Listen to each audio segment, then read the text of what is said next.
Dr. So-and-so, do you think she could have Lyme disease? A couple people have mentioned it to us. My cousin's husband in Colorado has every single symptom that our daughter has.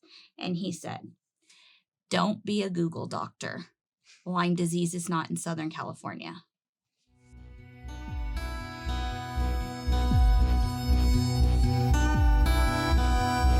The whole concept for MOVE is M, make a difference. O, to offer up your time, talent, and gifts. And B, there's victory in the small things. And E, to encourage others. And so I started to move.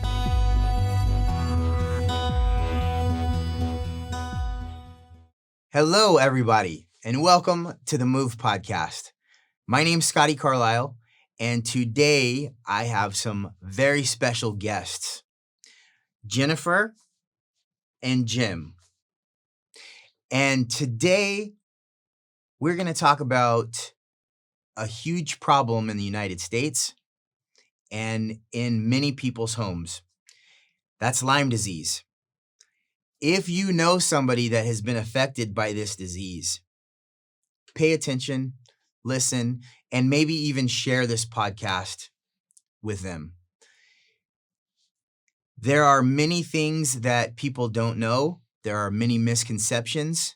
And today, what the goal of this podcast is to share some of these real life experiences with real life people and delve into some of the situations surrounding the disease in general. So buckle up, get comfortable, and welcome Jim and Jennifer. Thank you. Thank you for having us and letting us share our story. So when did you guys first find out that Lyme disease was a thing? I think we always kind of knew about it. We knew the word Lyme disease. We lived in Colorado for a short time, so it was there. We lived in the mountains for a little while. It was there. But beyond it just causing joint pain, we had no idea what the disease was. So you guys had joint pain? Is that where it came up? Because of you or because of someone else? No, we just knew that that's what the disease was. One of our neighbors in the mountains had it. And so we just kind of knew, to us, Lyme disease was joint pain. And that's kind of that's the extent of what we knew about it. To me, you hear Lyme disease, we all have our pets get a Lyme shot. If we have dogs and you're going to go camping, you get a Lyme shot because the dogs are affected fatally by getting a tick bite and get Lyme disease. That's the only place I've ever heard of it. So we do a lot of camping with our pets, and we always had our pets get their shots for Lyme disease. And then when we moved to Colorado, we kind of heard more people getting it, which, as most people out here in the West Coast, we never really hear or are informed of Lyme disease. So when did you find out that it affected you personally? Our oldest daughter in 2016, she was 16, and pillar of health. Our whole family is. We've always lived a more active and natural lifestyle.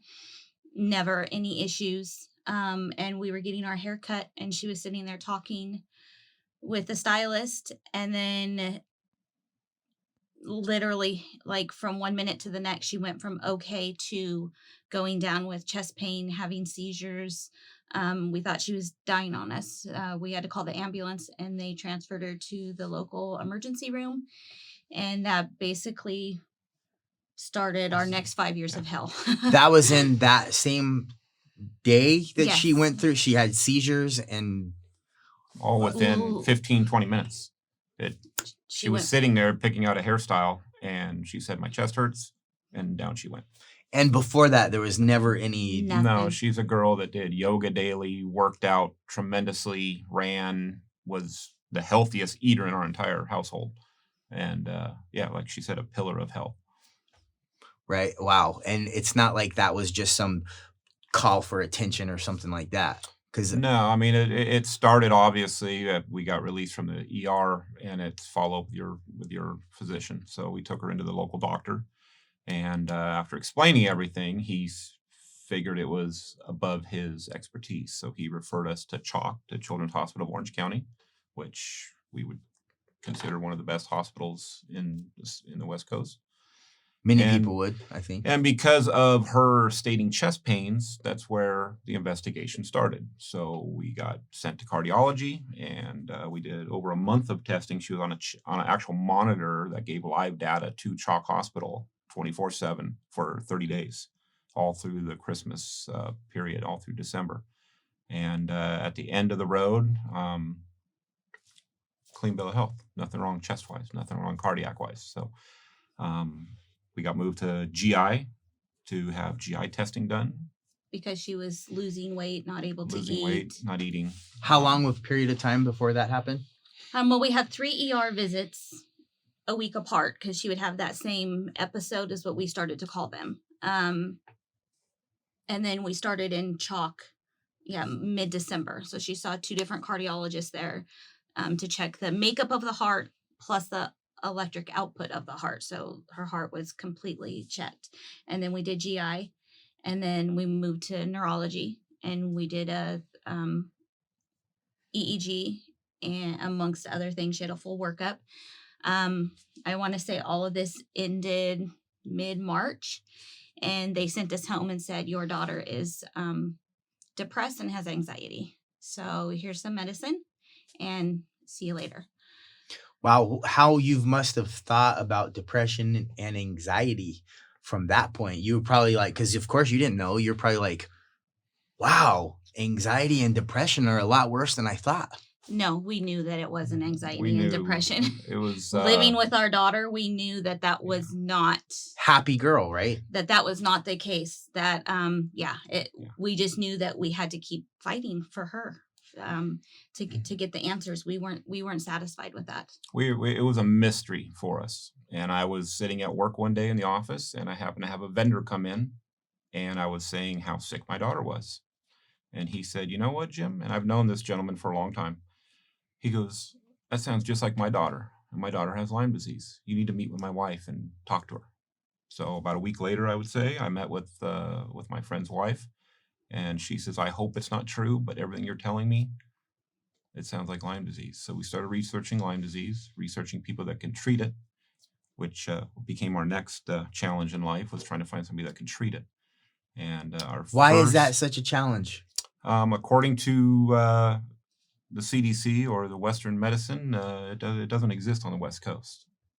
You can't get Lyme disease in California. And if you do, you take 6 weeks antibiotics and you're cured. Well, that's what we were told up front. So we researched and found a doctor up in Northern California, and we set an appointment with that person, and went to go meet and got some testing done. And she tested how many bands?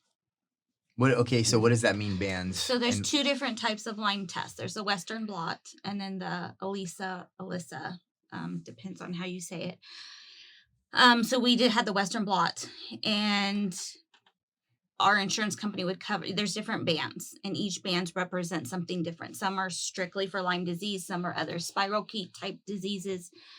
Our insurance company covered 8 bands, and our daughter tested positive in 4 of the 8.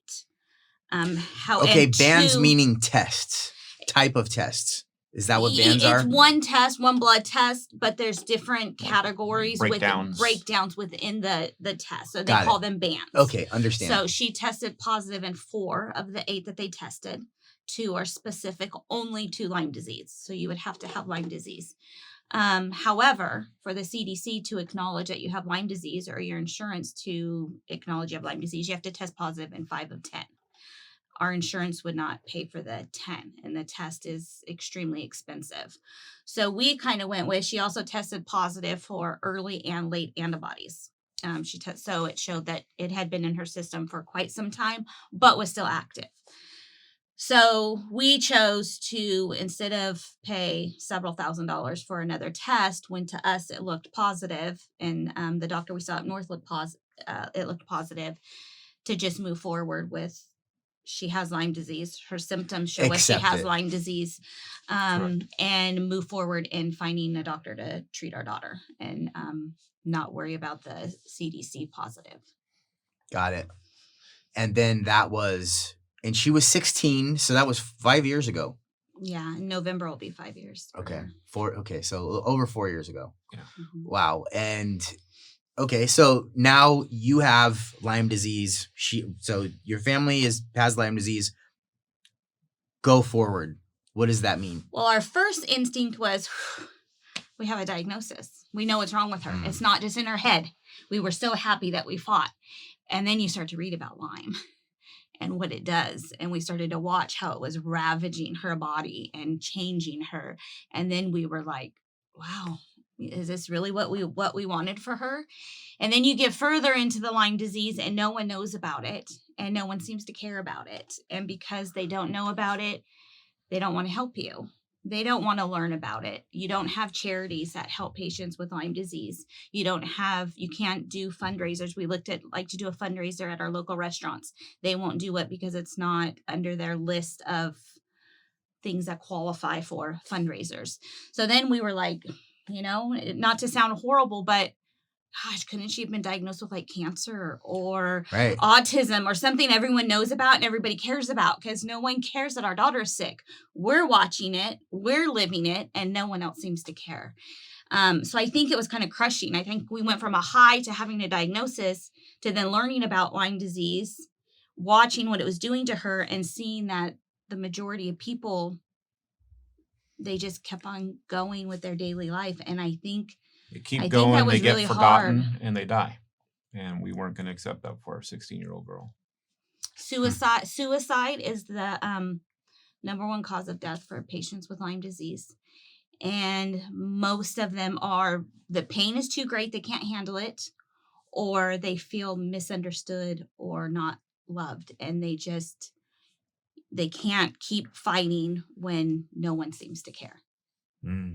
I don't even know what to say to that. I know that more people have it than you're aware of, than I'm aware of. I know Avril Lavigne, if that's how you pronounce her name, she had a song that came out. Does she have Lyme disease She too? does. Justin Bieber came out a year ago that he has it. Chris Christopherson has it.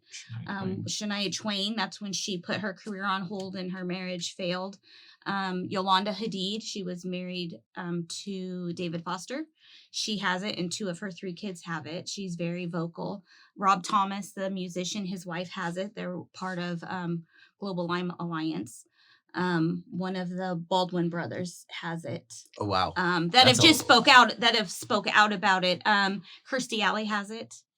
Wow. So I mean there's quite a few out there. I guess you don't hear about them unless you're looking for it. Man.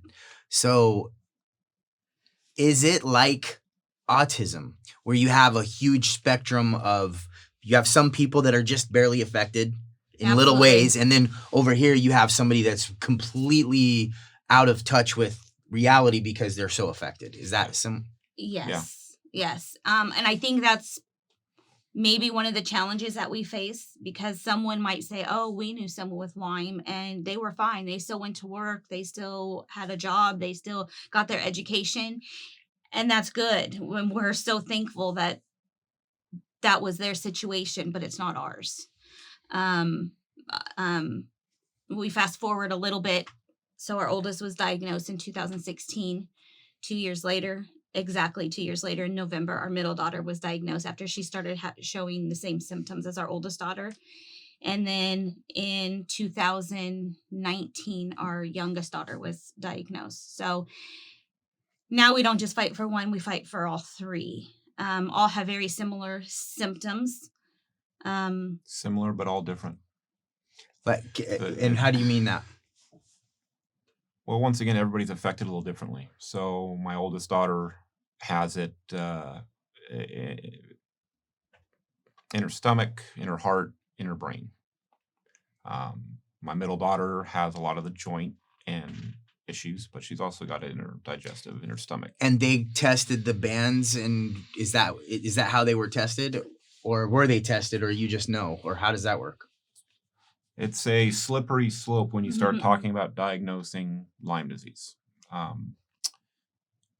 We're not doctors by any means, so we don't know the legalities of it. but doctors are scared. They will not diagnose Lyme disease on the West Coast. More on the Okay. West Coast. I interrupted you. I'm sorry. No, So it's once again a very slippery slope. As we started researching how we're going to take care of our daughter, we chose as a family, as a husband and wife, and caretakers. With her input. You know, she was 16 years old, so we let our daughters have a say. We chose to go a more homeopathic, holistic route, natural healing, just because if C.H.A.L.C, what I would consider one of the best children's hospitals in Southern California, cannot help my daughter, why do I trust their doctors to help my daughter? They can't.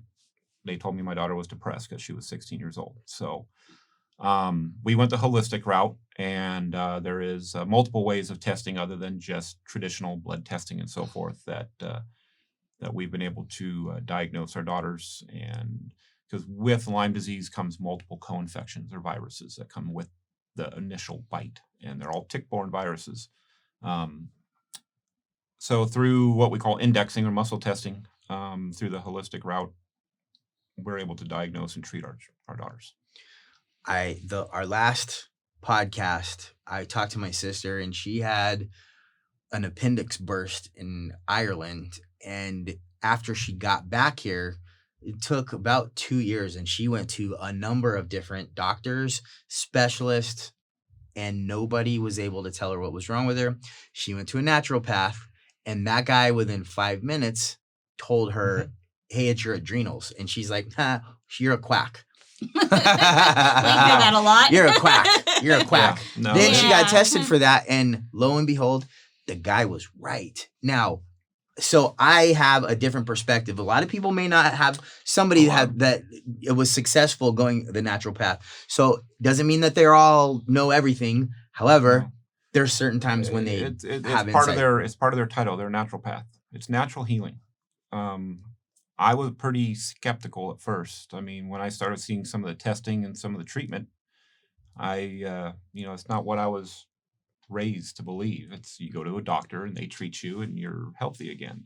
But then when I kind of got real with myself, it's natural healing. We've been using it. Our ancestors have been using it for hundreds of years.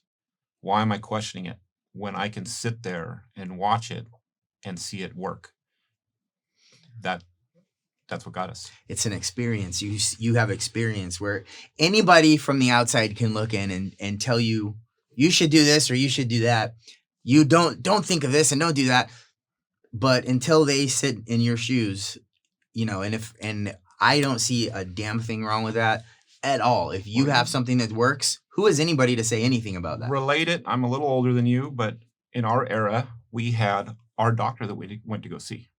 Whether I broke my arm, had a cold, or I needed a vaccine, I had one person that I went to go see. Now the medical field isn't like that. You have specialists. So when we started with C.H.A.L.C Hospital, we had a heart specialist. Then we went to a GI specialist. Then we went to neurology. Well, all they're looking at is one thing. The advantage of going a natural or holistic route is they treat the entire body. So she's treating from tip to tail, inside out. She checks everything. She's not looking at just my daughter's heart. She's not looking at just my daughter's intestinal tract. She's reading the whole body, finding out what is causing these problems in all these different areas. So you have your oldest daughter that you said brain, heart, and stomach. So then with the middle daughter, my wife can explain a little better. Okay. We call them bugs in our house, but they're spirochetes the way they're formed, and they can travel through the body. That's the medical terminology? Lyme Spirochete disease is a spirochete, and it can change shape to try and not be killed. It can lose its tail. It can burrow into things like literally like a corkscrew burrow in, so like into your organs, into your joints, into your bones.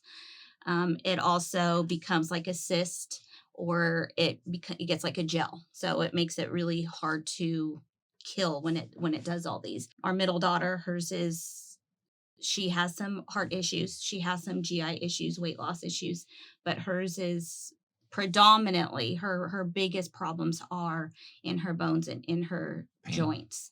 Her knee pain, her hip pain is most of us it would debilitate us, and she lives with it daily. And she says it feels like her bones are like splintering from the inside out. You have to remember, we're talking about healthy teenage girls that have gone from running and working out to some days being confined to a wheelchair. It affects it that drastically from day to day, from month to month. It's the pain that my girls go through is. And then the youngest, how is she affected? She's not so much Hers never really got gastro. into the. She's got a lot of balance issues and the pain in the joints. The balance issues affects her quite a bit. Yeah, she has the seizures, which are what all three other girls have, or all three of them have. The older two and the youngest, they have seizures and tremors, where they'll just sit and they'll just start shaking, and it'll kind of go up to one limb. She has those. Hers is she's a dancer. She is we call her our tiny dancer. She's a beautiful dancer. So for it to affect, she has motion sickness and balance issues. And so that's really hard for her because obviously as a dancer, that's a struggle. And then her pain is in her feet. Oh, man. Not only her feet, but that's predominantly where her pain issues are in her feet. So it hurts to even just put any pressure on them to try and walk or obviously to dance. So you have 3 daughters, all that have Lyme disease at varying degrees with varying symptoms. What does your home look like? Is it a normal home? Do you have different machines or what kind of things do you have that normal people might not? Or do you? Most of the girls, when they have, like I said, what we call episodes, whether it be full-blown seizures to tremors to extreme tremors, their pulse rates are affected and then their oxygen levels are affected. So in order to combat that, at first with my oldest daughter, we were scared. We call 911. We get an ambulance right to the ER, and then the ER can't find anything wrong with them. Even as much as we explain Lyme disease, they don't understand it. They don't believe it because that's not what they've been taught in school. So we normally leave the ER with absolutely zero answers. So not only are you not being helped, but you're being basically they're condescending in a way, and they're looking at you like you're wasting our time. So absolutely, talk about insult to injury. 7 or 8 ER visits in the first 2 years with our oldest daughter, first 18 months, 2 years. Yeah. And every time we left with no answers, every time we left telling us Lyme didn't exist and there was no way that she had Lyme every time. So finally you lose faith again in Western medicine and you're like, okay, I'm trusting you with my daughter. We had one doctor come in and even ask us how to spell Lyme disease. Yeah. And we're like, because he was he was behind the curtain Googling it. So back to the original question, to combat not having to go to ERs to get that whole confusion. We have oxygen generators in the home. We have portable oxygen that we carry with us in the vehicle whenever we have our daughters with us. We have EKG machines. We have blood pressure machines. Pulse ox, multiple pulse ox, because a lot of it has to do with the sickness has to do with energy. And if one girl goes down, if I do not get my other girls out of the room, they will be affected because it's all energy of the body. And so we get them away. But if we happen to be in a small area, we have had multiple situations where all 3 girls go down at the same time. I can't imagine. Luckily, we know how to handle it. My oldest son is somewhat medically trained as an EMT. He could handle it. So thank goodness we have a large family. So we all have our jobs when even all the way down to my youngest boy. We all have our jobs. When the girls go down, everybody has a job to do. So wow. So you really have to come together as a family. Oh yeah. Unfortunately. So that's just emergency stuff. That's we just did have a situation. sauna that took over our dining room because infrared sauna helps with detoxing. So we have a big infrared saunas, 3-person sauna, multiple foot baths because once again it's another way to detox the body. Ionic foot baths and We have mats, jade stone mats that help with detoxing. Thermometers, we can take their temperature often to kind of see what their body's doing internally. So yeah, our house has kind of been overrun by. We have one freezer that's full of ice packs because if they get the burning of the skin or the rashing, the ice packs help. We have cooling rags. They will Um, physically try to rip their skin off when they're if that starts It just traveling through the itches body. really bad. Is that what it is? Is that Itching, Or burning, itching, burning, tingling. and they'll physically try to. They think they're scratching an itch, and they're like drawing blood. So yeah, we cover wrap them with cooling rags and ice packs to try and help with that sensation and to keep them from harming themselves. I can't even imagine that. So you've had to literally restrain them at some point, or Multiple times. Yeah, Mhm. and it's like a lot of other situations. It's like, when you hear people trying to save somebody, they have weird strength. My daughter is, amongst her problems, she's lost a lot of weight. She's 90 down to 96, 97 pounds, and she's a very tall girl. So she is skin and bones. I'm a fairly large guy with a lot of weight behind me, and it takes everything I have to hold her down. Wow. Yeah. I remember when we did for our opening ceremony at All Magic, we did a little fundraiser and had a car that we posted a bunch of misconceptions on and gave somebody a sledgehammer so they could sledge, the misconceptions. And that was the first time I saw it, and I had the cameras going, and I actually have it on camera when your daughter passed out and you were right there to catch her. And it was because there was so much action going on, and she was the first person to swing the hammer to smash the misconceptions of Lyme disease. And when I saw that happen, you hear it, but when you see it, it's a different story. So I can only imagine when you feel it, because it's your daughter, it's somebody that you love. And now not only is it one person, but it's 3 daughters that you have in your household that you are having to cope. And the problem is there's no specific instructions on how to fix it, and you don't know. And so I commend both of you guys for being able, when you are, the fact that you have to go through this breaks my heart. The fact that your daughters have to suffer from this breaks my heart. The fact that people are not empathetic pisses me off. But you have to be fair. I mean, we got mad at first because, as you stated, at the grand opening, my daughters showed up and they look great. Yeah, they're thin. They're very thin. But they look great. People don't see it. So when people look at them and say, well, they look healthy, you're right. At first that used to make us upset, very upset. Or, oh, you look good today. We were like, you look "Oh." great. Well, how's your day? And my girls go, oh, it's a good day. Well, good. You have to remember, a good day for them is they were physically able to get out of bed and maybe go into the bathroom all by themselves. That's a good day for my daughter. Or if she can walk down the hallway to get a glass of water, that is a good day for my daughter some days.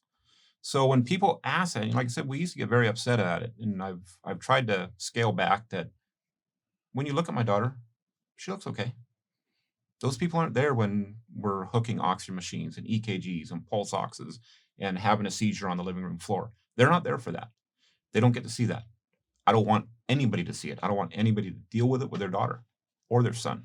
I don't want anybody to deal with this disease. Because that night ended up with the ER visit. What happened that night? Yeah. That night she passed out in the parking lot, and so he ran her to the lobby and started with a full seizure, and we tried what we had on hand and it wasn't working. So someone called the ambulance and they came. Fire department was there for the grand opening. Oh, that's right. They were there already. They came in. They were standing over us the entire time, watching us deal with her. and it was taking everything they had. I mean, that's their job. So they were like, please, please. And we finally, I guess you could say, gave in because she was not coming out of the episode. And Even when they gave her the Versed, she still was Yeah. not coming out. That night ended up being, Wow. we got transferred to a hospital via ambulance. They finally took her in, and she ended up having 7 massive seizures that night. We were discharged at 3:00 in the morning. mhm. Yeah, and it's pretty much they just give her so much calming medicine that her body just kind of like we almost have to like carry her to Like the car. comatose almost. Yeah, it's, They she's have right no on the, they have no she's right on the verge answers. of that. Yeah, they have no answers. They don't know how to help us, and so 2-3 o'clock in the morning we go home, just the same as the other times. So people got to see it that day. They got to see her from normal, walking around, talking to people, to down, and it does happen that fast. That fast. So So you're always on edge. You're always watching. The other kids know what to look for. Yeah. There's not just a normal day in our house anymore. There's not a day where you can just kind of, even with them doing better, in recent months, treatments are working. They're feeling better. We had one go down yesterday. She was fine. I went to the grocery store. I brought lunch home. She came into the kitchen. She got her lunch. She was talking with us. 2 minutes later, the girls are calling me from the bedroom, that she needs help. And it was just that fast. And then that'll last for several hours. Trying to get her stabilized and feeling okay is several hours sometimes, and all hands on deck. Everyone's running to grab something or do something or get something. And then they'll pay for it for 3 or 4 days, where literally they almost can't even get out of bed because their body's just so worn down and exhausted. It changes your life. yeah. We kind of got to the stage in life where, well, like I said, we have a large family. We have 6 children in whole, and the 2 littlest ones were finally to the self-sustained stage. Parents will get this, what they have little kids. Mm-hmm. And we thought, hey, we can finally go on dates. We can go on a motorcycle ride. We can do this. We can do that. Everything came to a crashing halt when my oldest daughter got sick. And now it's one of us have to be home to handle things. And if we're something not, happens. our oldest son is for sure. Yeah. We will never not have somebody not. Yeah. If we get away for an afternoon to meet family or something for lunch, it's because my oldest son is home. And I don't want to say in a bad way, that's the only one person we trust, but he's experienced it. He's got enough medical background. He can handle the situation. Yeah. He's very cool under pressure. And we know he's not going to overreact or underreact. Right. And our middle son, he's good too, because he's the one. Our oldest son is gone during the week. He comes home only on the weekend. So our middle son is my biggest help during the week. And he can pretty much do everything. Also, he just can get a little frazzled. He's a little more emotional. So our oldest son can kind of stay really calm under pressure, and we know that he'll just be able to handle whatever needs handled. Yeah, and that's important. Speaking from experience with all the things I've seen with my son in emergency situations, it gets crazy. So it changes not only our lives, but our whole family's lives, because there's a lot of things we don't do now because of, we can't go where there's loud music or noises. At the grand opening, when somebody hit the glass on that car is what triggered my oldest daughter to go down.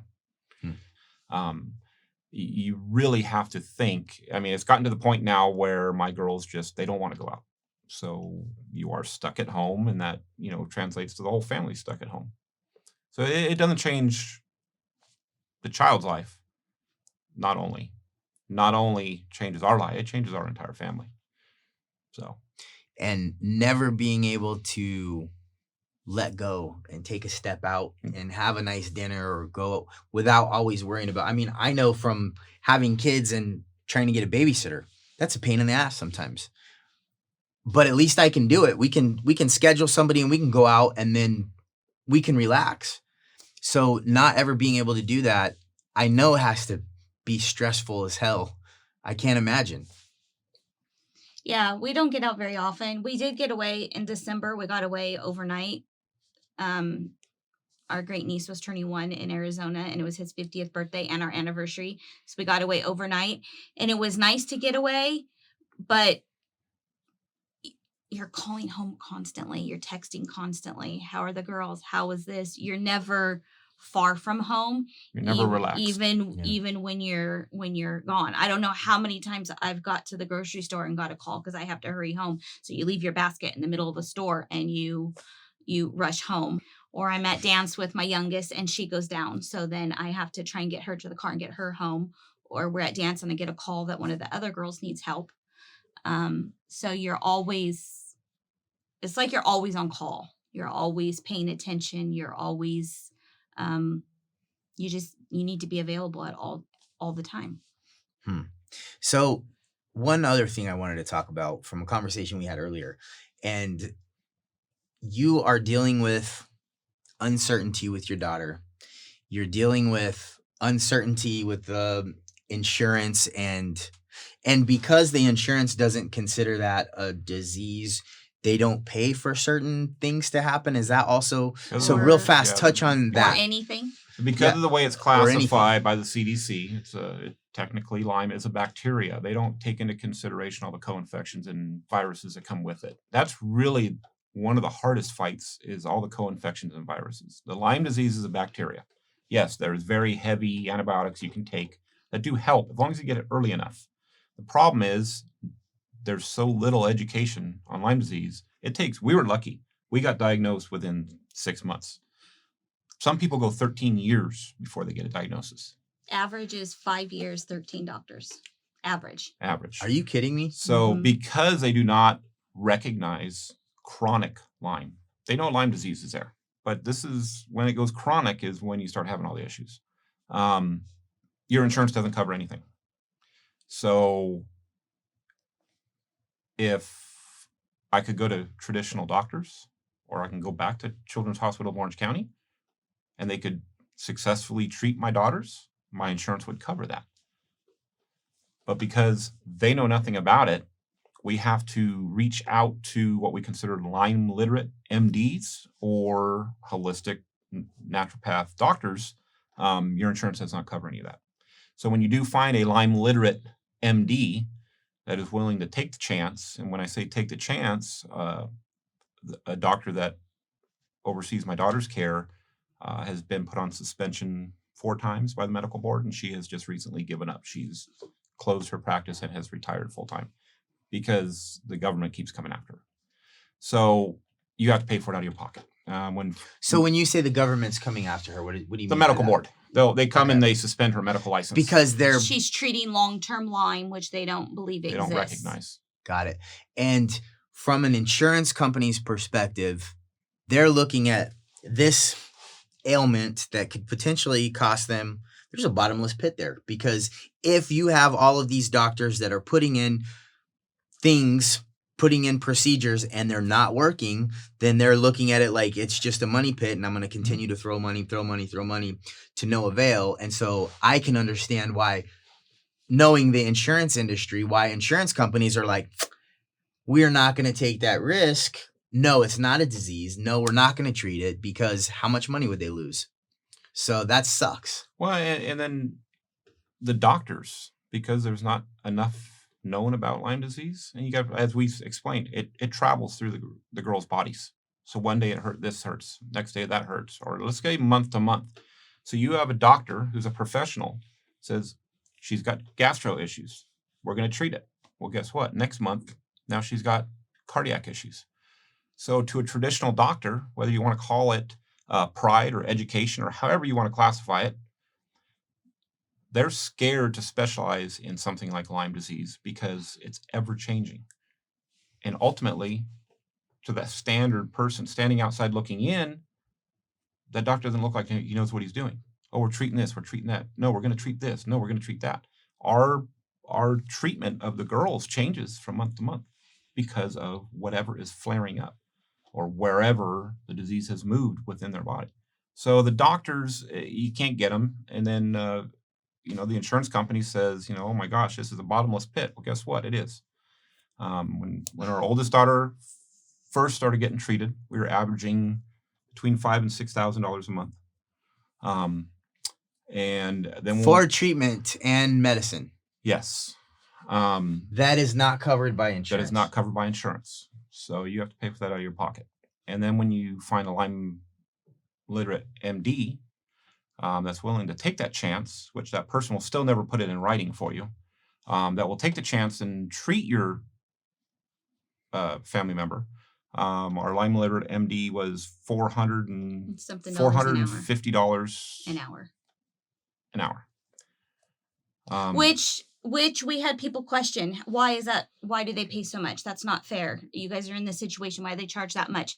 And she's the doctor that recently retired. And I asked her one time, and she broke down for me on paper what it costs for her to have her license, what her DEA license is, what her malpractice is, to rent the office, plus the fines for Lyme. When she was fined for treating Lyme disease, each infraction was $25,000. Plus, she had to go back to school to take continuing courses. So she broke it down, and she says, I need to make $1,025 a day that I'm open to just break even and pay all of this. So for us, we're like, gosh, that's a lot of money. But when she breaks it down and to see what it costs her, she really wasn't making tons of money. It was just to keep the practice open because she knew how many people needed what she offered. And finally, it just got to be too much. Wow. And people have said that we're crazy. Are we? What would you pay to keep your child healthy? Right. What would you pay to keep your child from dying? Are we crazy? Yeah, maybe. Crazy about my kids, I'll tell you that. So, and that leads me to another question is, I was friends with you on Facebook, and I saw daily things that had happened to you that was very hard for me to look at, on the outside looking in. And so you had another issue with somebody on Facebook or yeah, we've talked about the challenges. One is just the everyday, what it does to the entire family. It's hard. It's devastating. Flip side, it brings you so much closer together. I am so proud of my other kids for when birthday parties don't happen. Oh, it's all right. Or when we have plans for something that doesn't happen because one of the girl, oh, it's all right. They're all amazing. So your family struggles, then your relationships outside your family struggle, because when you can't go to other people's birthday parties, or you can't go out to dinner, or you can't meet at the mall, or when they come in the house, they have to be quiet because noises might bother the girls today. Your outside relationships suffer. So your friendships are, when you can't do what you used to do, your friendships suffer big time. And then financially, we took a big hit because paying for the girls. Our most recent doctor works with us financially. We're very blessed. And she tries to give us the cheapest route possible. Not that she's cutting corners on their care, but if two things work, we're going to go with whatever's the cheapest. So we've got their care to about $2,500 to $3,500 a month routinely for the three girls. But that's just their appointments and their medicine. That's not their diets. That's not the green smoothies they have to have. That's not the CBD. That's not the special water. That's not the coconut water for our youngest. That's just doctor's appointments, antibiotics, supplements. That's baseline. Period. That's not anything. If you want any frills. We have a any frills to life. We have a household of 8, and when we started changing our diets to deal with my daughters, it tripled. So our food bill, yeah. So you can imagine what a household of 8 already has a lot. A food bill with 3 boys. Now triple that. Whoa. On top of what we already discussed as far as medical care. Yeah, so that's just their medical care, average $2,500 to $3,500 a month. And then, like I said, their green smoothies, which really helps with their detox. It really helps get extra vitamins at their body, the nutrients that it really needs. I added that up one time when I go to the store and bought just stuff for their smoothies. It comes to about $2.70 a day per daughter for just their smoothies. So that financially we've taken a hit. Emotionally we've taken a hit. With our friends we've taken a hit. And then we have people that don't understand. or people that don't get it, or people that have walked with it with somebody else that think it's easy. You know, why don't you just go to a normal doctor? We've heard. Why don't you just give them an antibiotic and they'll be fine? Well, we've tried that. Our oldest daughter's been on 5 different antibiotics at the same time, off, rotating. I mean, we've tried everything for 2 years. Our middle daughter was on them for 8 months between. So throwing antibiotics at them isn't necessarily the answer. We've tried that route. But then you have people that think they know best and are very judgmental. And recently we got slapped with a CPS claim that we weren't treating the girls properly. And they had used information that we had shared, and that was devastating. To know that we feel we've done our best with the input from our extended family. My mom's been to appointments. We've shared things with them. My sisters have researched. Jim and I together, with our faith and with our kids and with our extended family, have made decisions on how to treat our girls. I would share some things on Facebook, but obviously I'm not sharing 24/7, and you don't know everything that goes down. So to have people target you, to judge you, to say that you're not a good enough mom, that you're not doing what your kids need, that was painful. That was painful. That hurt. That dug deep. That we've put our life on hold for 4.5 years.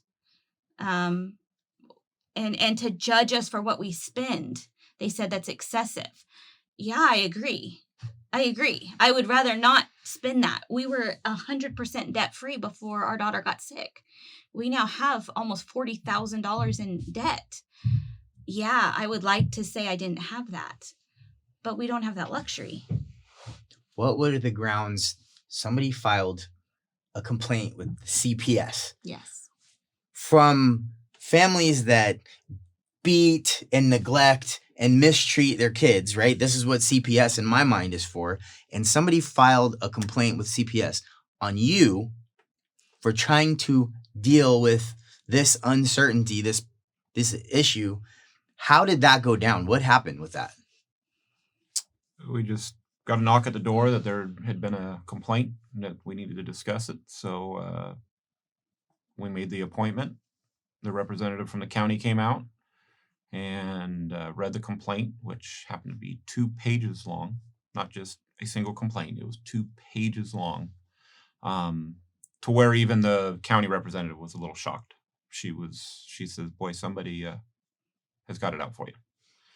So what were some of the complaints? Did they share it with you?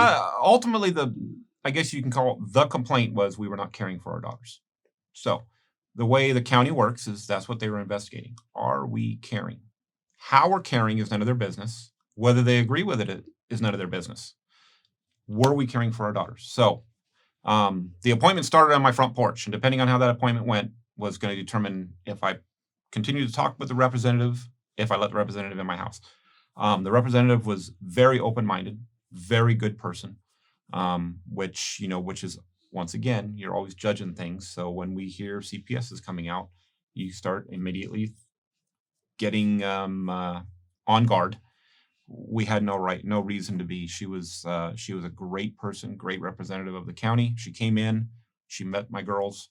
Now you have to remember this is only for the 2 youngest because they're the only ones under 18 now. My oldest daughter is over 18, so she wasn't part of this investigation.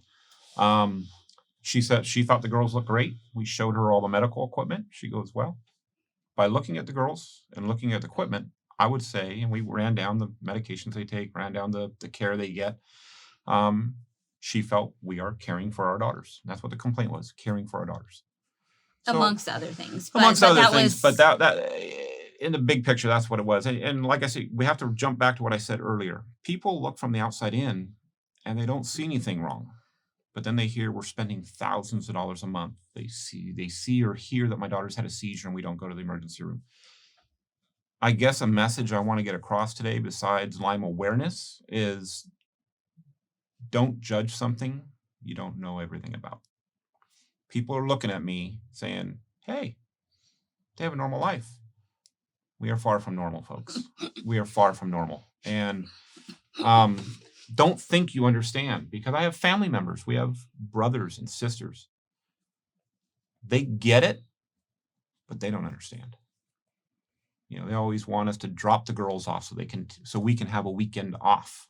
It doesn't work that way. We drop the girls off is great. What if they have a massive episode, massive seizure? So, yeah, the CPS thing was very hurtful. I think we took it very personal. How could you not? I think, and I don't think people understand that, because even my older two boys were like, I better not ever find out who did that, because I might be in jail. I'm sorry to say that, but that's how they were, because it felt like a personal attack. Yeah. It's very personal. Well, listen. Like I said, I try to play both sides. Like I said, ultimately, out of that whole situation, the message I want to get across is, don't judge things you don't know. We're all guilty of it. We all jump to conclusions. We all judge people. We all judge situations. We all judge places. Don't until you know the details.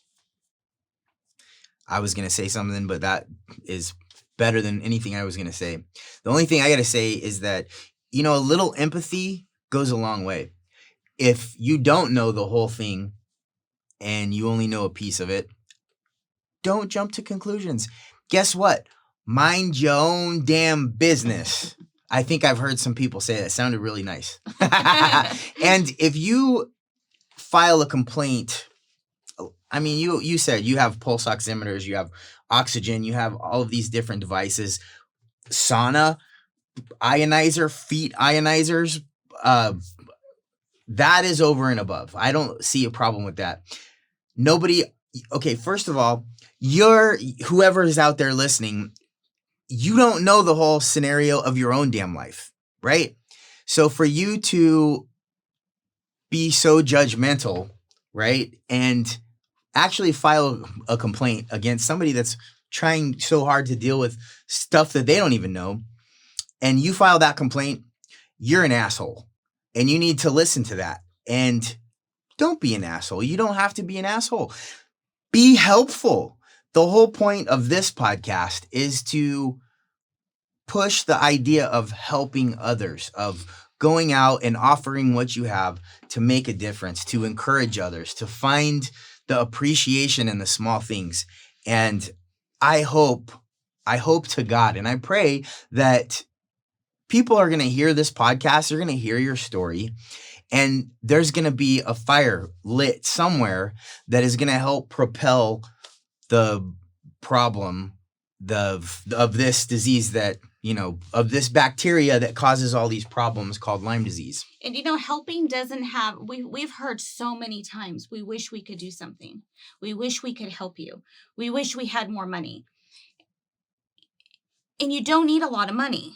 I mean, if you took all of my friends on Facebook that donated $5 a month, it would cover almost our bills. And I'm not saying this to be entitled that everyone should give me $5. I'm saying is it doesn't have to be grandiose. It doesn't have to be big. You don't have to be giving $100, $500 to make a difference. $5 makes a difference. Help. $5 makes a difference. Just being a friend.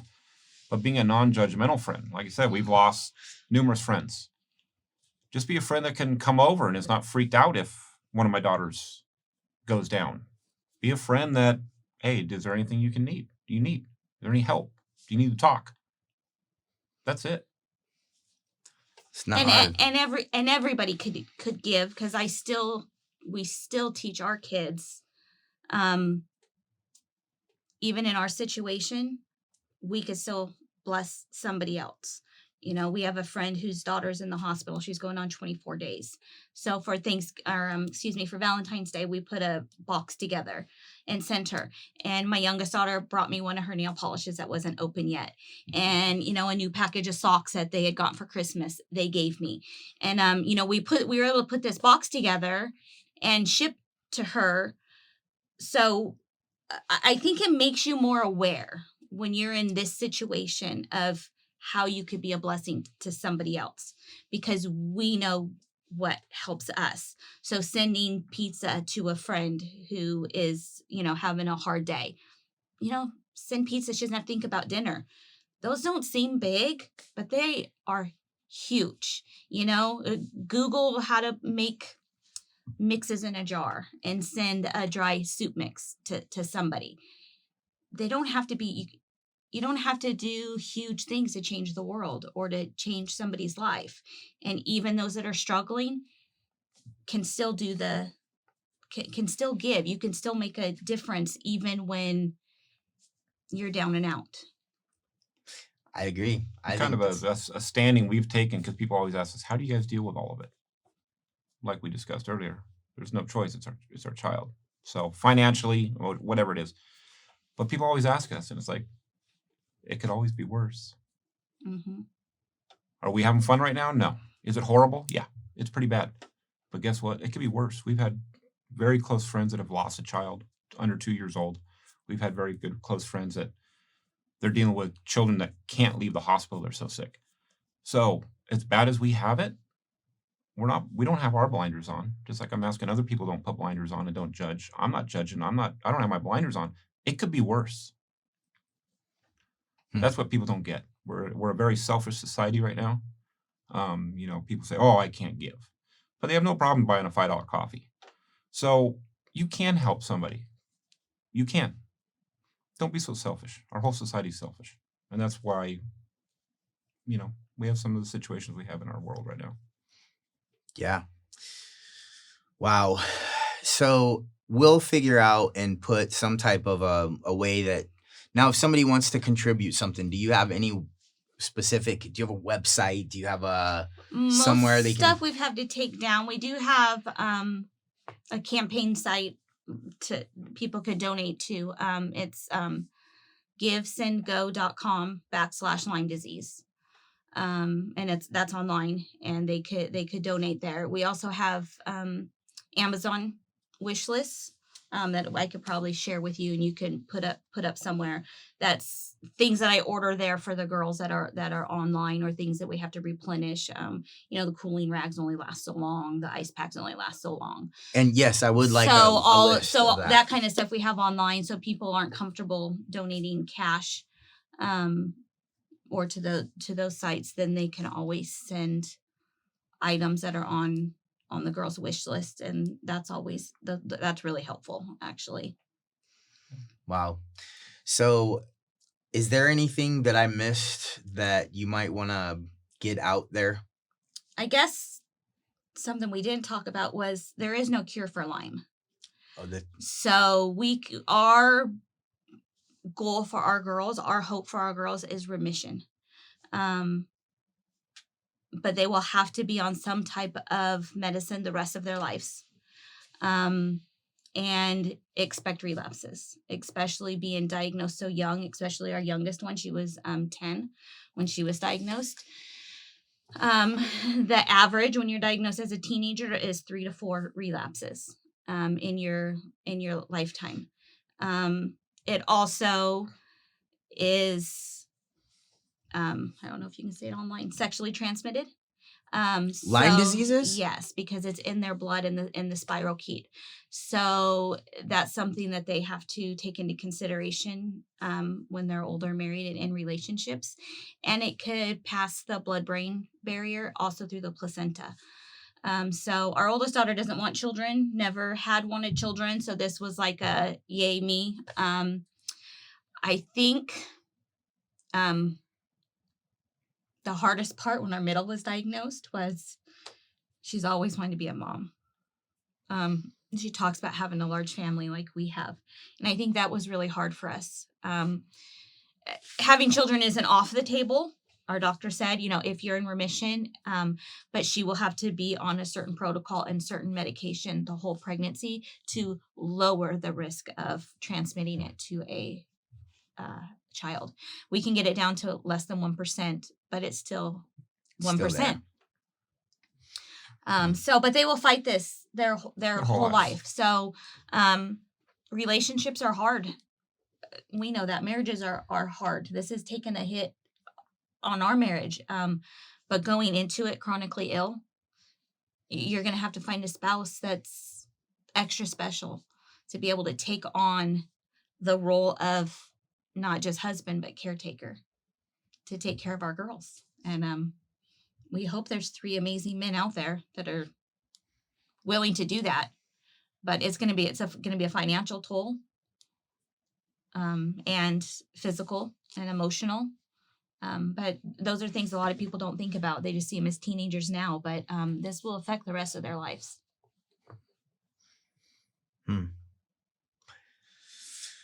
Damn.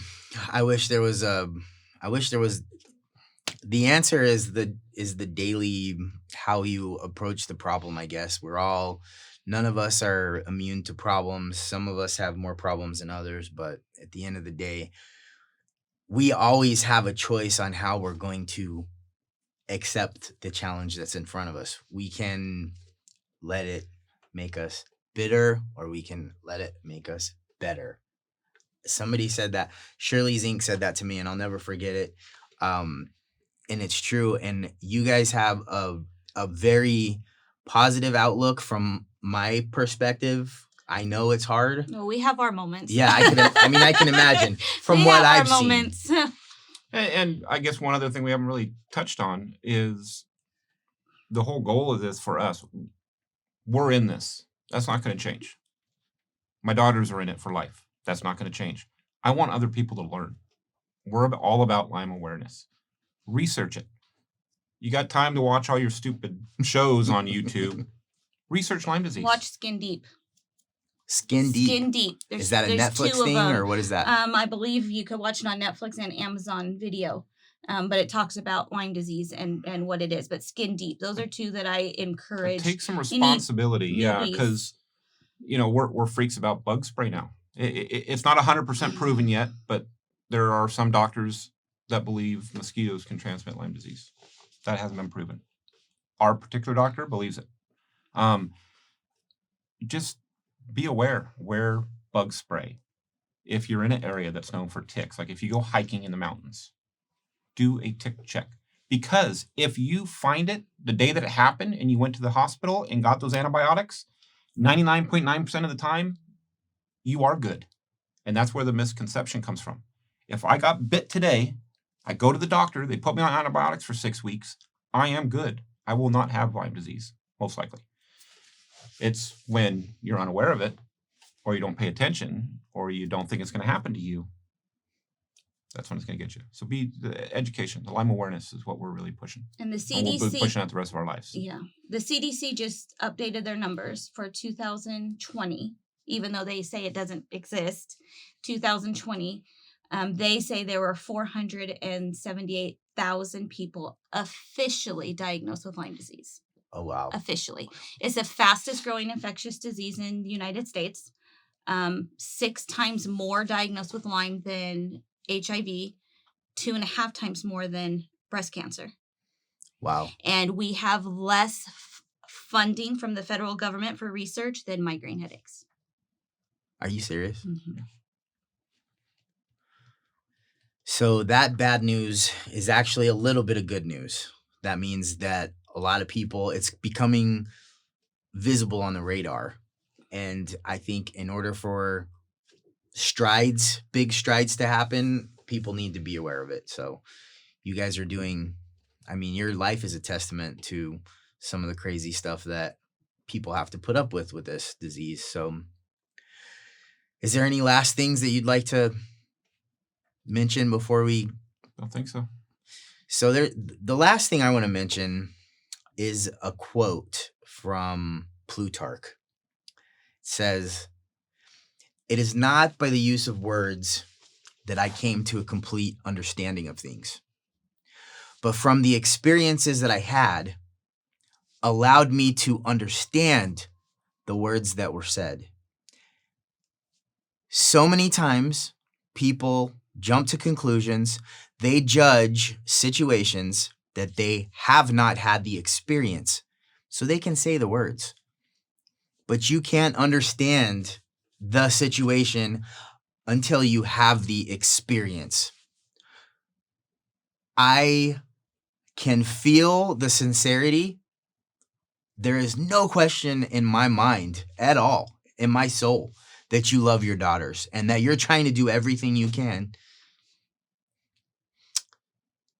to help them live a joyful life. Now, they have some serious challenges. It is my opinion that suffering has very transformative qualities, and the suffering that they have to endure right now is strengthening them to make a difference later. And what you guys are doing is amazing. Keep up the good work, and I will pray for you. And I hope anybody that listens to this podcast will pray for you and share it. Let people know if somebody is experiencing things, symptoms that they can't explain. Yes, get tested. Get tested. I agree. Or if you've been diagnosed with MS or lupus or fibro, any of these other chronic conditions, and you're not seeing changes, because It's misdiagnosed tremendously, as all those other. It's called the nickname of Lyme disease is the great imitator. The great imitator. Because it mimics so many other chronic illnesses. So if you've had something, we have a friend up in the desert who was diagnosed with lupus and fibromyalgia on medicine for 17 years with no difference, and was finally diagnosed with Lyme disease and is getting her life back together, now being treated for Lyme disease. Wow.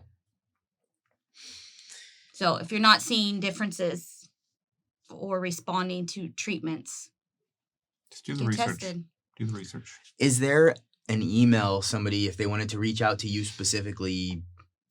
You had mentioned somewhere they could give. Is there an email if they have questions, if they want to reach out in any way? Is there an email or some other form, whether it's a phone number or email or anything, where they could actually reach out and ask you a question? You can forward it to me. Yeah, we'll give you the contact information. You can post. And then we can put it on the show notes. We got to figure out that whole show notes thing, Casey, but I'm not worried. We're going to have that done. So look on the show notes and it should be there. We'll give you information for contacting us, and then some information for some different charities, I guess you could say, that you can get information from, as well as understand the disease a little better. Awesome. Yeah, and where to send ticks in. That's the big thing is if you get bit by a tick or you find a tick, you save it and send it in. Most of them, because Lyme disease is on such an upswing and ticks on an upswing, they're charging you. It's $50 right now, but trust me, it could save your life, because they'll test it and they'll tell you, did the tick have Lyme? Did it have co-infections? Did it have viruses? So you will know, okay, if it had all of this, this is what we need to find someone. We're not talking about finding ticks on yourself or your children. If you have a tick on your dog, yeah, send it in. Put it in tape and send it in and get it tested, because if that tick's on your dog, what are your kids doing? Playing with your dog. So good point. So there's several places that you can send them in, and then they're keeping better track, because you hear so often. I mean, one of the cardiologists at C.H.A.L.C, I have it on video or on tape, because he wasn't at that appointment with me, and I recorded that appointment, and he was considered their Lyme specialist at C.H.A.L.C with a cardiologist. And when we went over all these symptoms, I asked Dr. So-and-so, do you think she could have Lyme disease? A couple people have mentioned it to us. My cousin's husband in Colorado has every single symptom that our daughter has. And he said, don't be a Google doctor. Lyme disease is not in Southern California. Said it was impossible for us to have Lyme disease. However, California and Florida, the two that they say shouldn't have it, had the highest increase in incidence 3 years in a row. So it's here. It's in California. It's in Southern California. It's in the desert. We live in the desert. We found ticks in the desert. It's not just in the mountains. Wow. So be prepared. Be safe. Be cautious. If you find a tick, send it in, because now they can track them, and they're keeping more data to say, okay, these are where they are, And then hopefully it'll start to be acknowledged and treated and more awareness brought to people. At least to where some of the care is covered. That's huge. Yeah. Well, hopefully today we've made a difference. Thank you so much for taking the time to come out and talk to me about this. And Thank you for let giving it us be the known. opportunity. Appreciate it. So Well, there you have it. Thanks again for listening to whoever's listening. And I am Scotty Carlisle. This is the Move Podcast. See you later, alligator. After a while, crocodile. I don't know, whatever. Oh, man.